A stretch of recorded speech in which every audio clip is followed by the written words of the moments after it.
இங்கதான் இருக்கு இப்ப. என்ன ஊர்னே தெரியல. தேவையில்லாம வெளியூர்ல இருந்து இங்க வர வச்சேன். என்னங்க எனக்கு ஒண்ணுமே புரியல. அட்ரஸும் தெரியல, ஒன்றும் தெரியல. தாத்தா இது என்ன ஊர் தாத்தா? விழுப்புரமா? ஏதோ விழுப்புரம்ன்றாங்க. தாத்தா தான் அட்ரஸ் சொல்றியா? இந்த அட்ரஸ் மட்டும் சொல்லுங்களா? அட்ரஸ் மட்டும் சொல்லுங்களா? ஒன்றும் நம்ப மாட்டேன், ஏமாச்சிச்சு. கேட்கும் இதுங்க. Hello hello. இதை பேசுறாங்க பாருங்க. போன் தான். நான் வருத்தமில்லா வாலிபர் சங்க தலைவர் கைப்பிள்ள பேசுறேன்.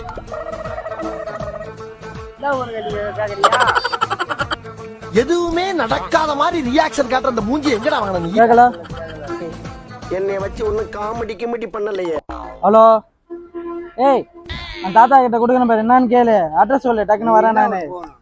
நான் சென்னையில இருந்து வந்தேன் தாத்தா. செக்கில ஆட்டின சுத்தமான உருட்டு. என்ன ஒண்ணு தெரியல. அட்ரஸ் விழுப்புரம் வர சொன்னாங்க. விழுப்புரத்துல எந்த அட்ரஸ்ன்னு தெரியல. நீ என்ன சொல்லலாம் இது உங்ககிட்ட? யார் சாமி? ஒர்க் ஆகுதியா?